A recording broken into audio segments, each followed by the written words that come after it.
Aloha, everyone. I Aloha. chose I chose Ilima Artspace Lofts because it is, it's the residents we serve and the communities we work in that really inspire my work. And so for this past year, it was certainly this project. I connected with Ilima or with our Hawaii project in 2011, and certainly there were all kinds of key players. Kelly and Greg and Stacy and a former colleague, Catherine Vandenbrink, had done lots of work. But this project, is 10 plus years in the making. But when I came in 2011, I was introduced to Kumu Hula Vicky Holt Takamini, Auntie Vicky. That's who's shown on the upper left-hand slide. And, for this project, $52 million, approximately 84 units, 12 housing first units, 12 ADA units. And we opened the doors in August of 2019.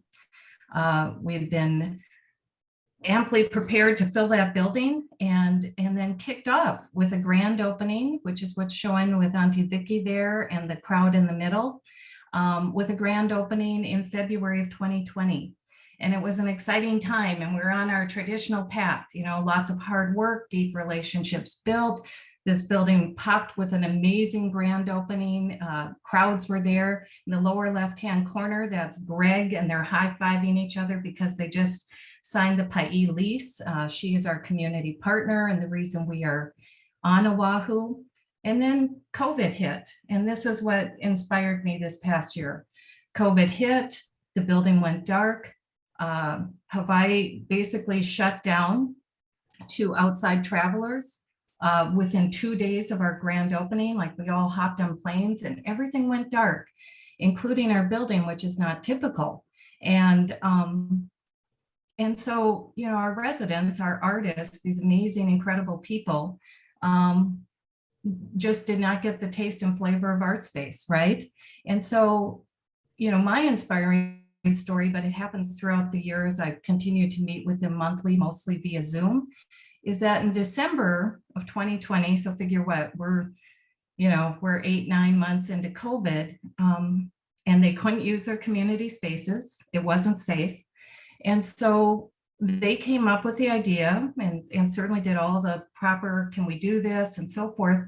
And they, in December 2020, as the holiday season was hitting, they decided to do this joy interactive pop-up installation, and by a couple of artists who are on our events and exhibition committee, because I was still forming committees.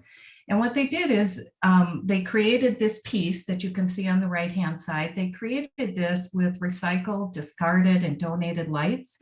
And not only did they do that, but they also gave bundles of extra Christmas lights to other neighbors and residents in the building so that they could brighten their home for the holidays. And then they sent a message out. And I didn't capture the picture of that. They invited residents to attach cards and messages and notes and resolutions, to attach on the string of lights. And of course, we had to make sure things didn't blow around and we weren't creating a hazard.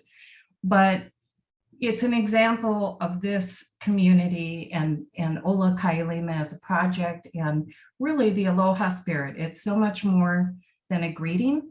And so their hope and their intention, and I think they were successful, was to share joy and some happiness during the holiday season, despite everything that was happening.